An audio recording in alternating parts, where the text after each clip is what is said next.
लो दोस्तों, स्वागत है आप सभी का आपके अपनी YouTube चैनल गणेशाय वर्ल्ड पर, जहां आप पढ़ते हैं 11 12 physics chemistry absolutely for free और आपके सारे डाउट होते हैं क्रिस्टल क्लियर। तो चलिए हम आज का अपना टॉपिक शुरू करने वाले। जैसा कि हमने लास्ट क्लास में पढ़ा था, एक समांतर प्लेट संधारित्र के लिए हमने धारिता निकाली थी, लेकिन समांतर प्लेट संधारित्र की धारिता को यदि हमें और बढ़ाना है तो हम क्या करते हैं, तो हम समांतर प्लेट संधारित्र के मध्य में क्या रख देते हैं, के परावैद्युतांक का एक परावैद्युत पदार्थ रख देते हैं। और जो परावैद्युत पदार्थ होता है वह क्या करता है, परावैद्युत पदार्थ जो होता है वह प्लेटों के बीच की जो विद्युत क्षेत्र की तीव्रता है उसको के गुना तक कम कर देता है। यदि हम देखें कि ये जो हमने के परावैद्युतांक का परावैद्युत पदार्थ लिया है, इसके लिए जो विद्युत क्षेत्र की तीव्रता होगी, ये वायु या निर्वात की विद्युत क्षेत्र की तीव्रता को के गुना क्या कर देगा, कम कर देगा। यदि उसका परावैद्युतांक कितना है, यदि उसका परावैद्युतांक कितना माना हमने के, तो ई के मतलब इसके लिए जो विद्युत क्षेत्र की तीव्रता आएगी वो वायु या निर्वात की विद्युत क्षेत्र की तीव्रता की के गुना तक कम होगी। ये होता है हमारा क्या, परावैद्युत पदार्थ। क्या होता है, परावैद्युत पदार्थ। क्लियर है, समझ में आया? तो हमने क्या किया है, एक्स वाई दो प्लेटें ली है, एक्स वाई समांतर प्लेट संधारित्र की दो प्लेटें हैं, एक्स और वाई। इन प्लेटों के मध्य हमने के परावैद्युतांक का एक परावैद्युत पदार्थ रखा हुआ है। अब इसके लिए हम क्या करेंगे, इसके लिए हम धारिता निकालेंगे और धारिता का सूत्र होता है C बराबर Q अपॉन V। उसके लिए हमें विभव निकालना और विभव के लिए हमें विद्युत क्षेत्र की तीव्रता निकालनी होगी। तो हम क्या करते हैं, सबसे पहले आपको कंसिडरेशन क्या लिखना है कि समांतर प्लेट संधारित्र की दो प्लेटें हैं जिस पर हमने एक को प्लस Q आवेश दिया, जिससे दूसरी आवेशित हो गई।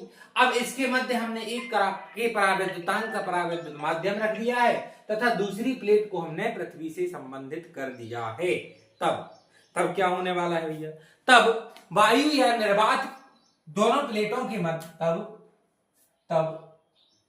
तब दोनों प्लेटों के मध्य दोनों प्लेटों के मध्य कहां भैया, वायु या निर्वात में, वायु या निर्वात में। अपन वायु में लिखो, निर्वात तो यहां होगा नहीं तो हम लिखते हैं सिर्फ वायु में। दोनों प्लेटों के मध्य वायु में विद्युत क्षेत्र की तीव्रता, वायु में विद्युत क्षेत्र की तीव्रता, विद्युत क्षेत्र की तीव्रता। जल्दी बताओ, दोनों प्लेटों के कारण विद्युत क्षेत्र की तीव्रता कितनी आई? लास्ट क्लास में हमने देखी हुई थी। दोनों प्लेटों के मध्य किसी बिंदु पर विद्युत क्षेत्र की तीव्रता ई नॉट बराबर सिग्मा अपॉन एप्सिलॉन नॉट। कितनी आई थी? ई नॉट बराबर सिग्मा अपॉन एप्सिलॉन नॉट। और सिग्मा बराबर क्या होता है, सिग्मा बराबर होता है Q अपॉन ए। तो ई नॉट बराबर आ गई, ई नॉट बराबर क्या आ गया, Q upon A epsilon not. इसको दे दो समीकरण नंबर 1 नाम। तो ये क्या आ गई भैया, ये आ गई हमारी वायु या निर्वात में इन दो प्लेटों के कारण यहां किसी बिंदु पर विद्युत क्षेत्र की तीव्रता ई नॉट। अब क्या करना है, अब आप मुझे बताओ कि इन दोनों प्लेटों के मध्य वायु कितने में उपस्थित है। तो आप यदि देखो कि इन दोनों प्लेटों की बीच की दूरी कितनी है कि नहीं, ये हमने दोनों प्लेटों के बीच की दूरी कितनी है, डी। इन दोनों प्लेटों के बीच की दूरी कितनी है, डी। कितनी है दूरी, डी।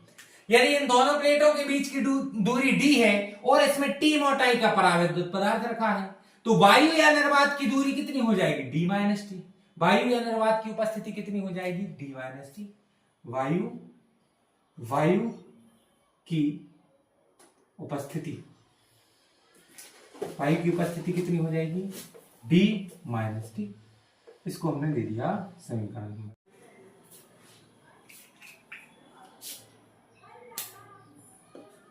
अब हम देखते हैं परावैद्युतांक, जो परावैद्युत हमने पदार्थ रखा है, परावैद्युत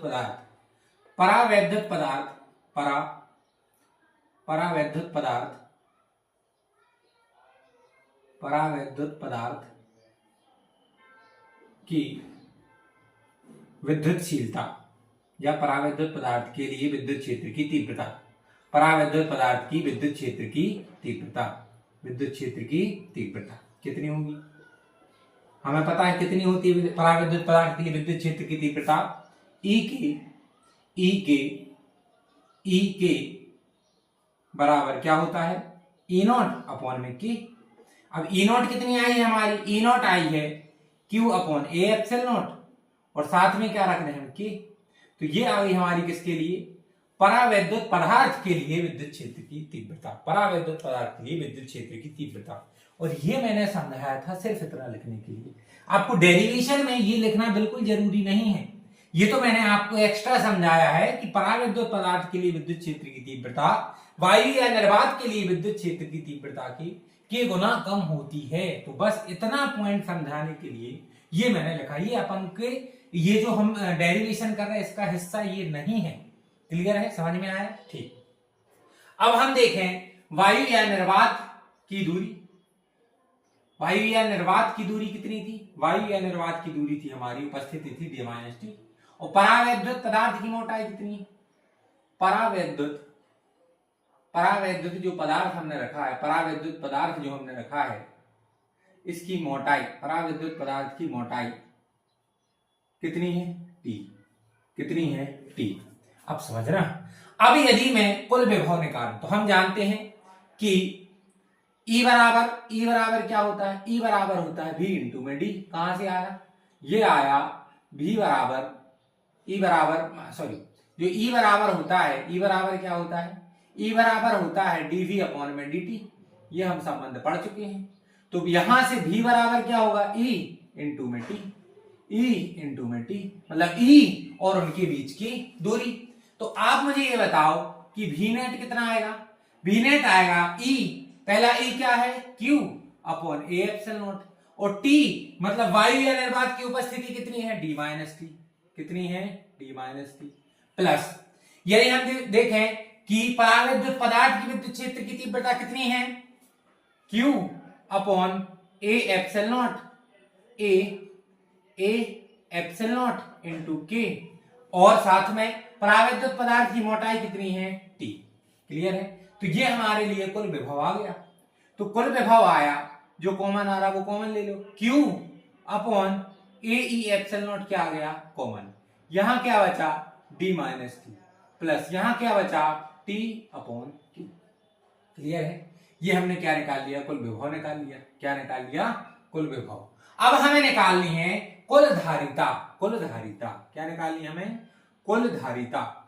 तो कुल धारिता का सूत्र क्या होता है? कुल धारिता C बराबर होता है Q अपॉन V। तो C बराबर Q, V कितना आया?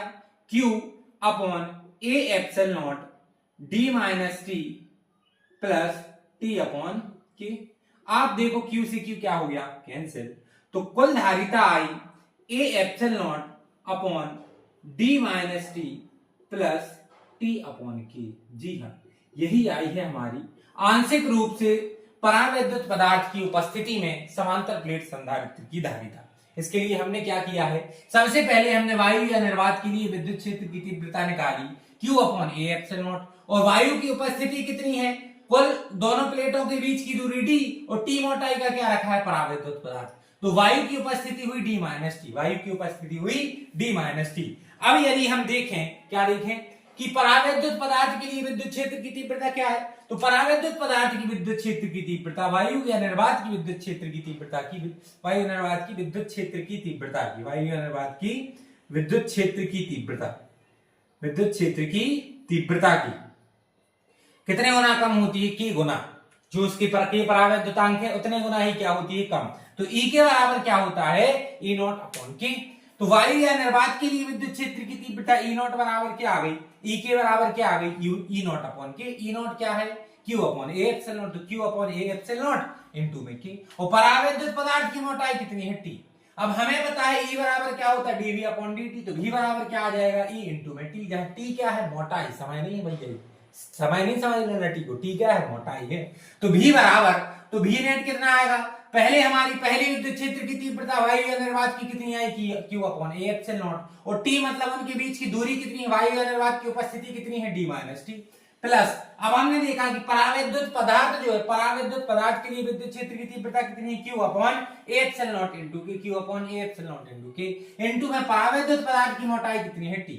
तो ये यदि आप यहां से देखो Q upon A epsilon naught यहां भी है, Q upon A epsilon naught यहां भी है, दोनों जगह से Q upon A epsilon naught आ गया कॉमन। यहां क्या बचा? d माइनस टी और यहां क्या बचा? प्लस में T अपॉन K। तो जो कुल धारिता है वो क्या होती है, C बराबर Q अपॉन V। तो C बराबर Q और V की जगह हमने रख दिया Q upon A epsilon not D minus T plus T upon K। तो Q से Q क्या हो गया, कैंसिल, A एप्सिलॉन नॉट बटे के बटे में था गया ऊपर, तो C बराबर आ गया A एप्सिलॉन नॉट अपॉन में D minus T plus T upon K। और यही क्या है, यही आंशिक रूप से परावैद्युत पदार्थ की उपस्थिति में जो धारिता है संधारित्र की, वो आ गई हमारी A epsilon not minus A epsilon not upon D minus T plus T upon K। तो ये डेरिवेशन हुआ आपका आंशिक रूप से परावैद्युत पदार्थ की उपस्थिति में जो समांतर प्लेट संधारित्र है उसकी धारिता के लिए। अच्छा, ये सूत्र में धारिता बढ़ी है कि घटी है, ये कैसे समझ में आएगा सर? तो आप मुझे ये बताओ, यदि मैं जो T है इस T को पूरे D के बराबर कर दूं, मतलब कि इस ये जो समांतर प्लेट संधारित्र है इसको मैं पूरा भर दूं सिर्फ किससे, K से, तो D बराबर हो जाएगा T। D बराबर, यहां समझ लेते इसको, है ना, तो D बराबर किसके हो जाएगा, D बराबर हो जाएगा T के। यदि D बराबर T के हो गया तो C बराबर क्या आ जाएगा, A एप्सिलॉन नॉट अपॉन में, ये समझना, D माइनस D, और T को हम क्या लिख रहे हैं, D अपॉन में K। D से D गया, कितना हो गया, 0। तो A एप्सिलॉन नॉट अपॉन में D, अपॉन के अपॉन में ये कहां जाएगा, K। तो आप देखो समांतर प्लेट संधारित्र की धारिता कितनी होती है, A एप्सिलॉन नॉट अपॉन में D, और K परावैद्युत रखा तो उसकी धारिता भी कितने गुना बढ़ गई है, K गुना बढ़ गई है। तो जितनी ये परावैद्युत पदार्थ का परावैद्युतांक होगा उतने गुना ही क्या होगी, उतने गुना ही समांतर प्लेट संधारित्र की धारिता बढ़ जाएगी। तो समांतर प्लेट संधारित्र की धारिता बढ़ाने के लिए हम क्या करते हैं, उसमें एक के परावैद्युतांक का एक परावैद्युत पदार्थ रख देते हैं। उम्मीद है आज का डेरिवेशन आपको जरूर समझ में आया होगा। यहां तक बने रहने के लिए आपका बहुत बहुत धन्यवाद। यदि वीडियो पसंद आया है तो एक लाइक कर दें, एक छोटा सा कमेंट लिख दें। Thank you.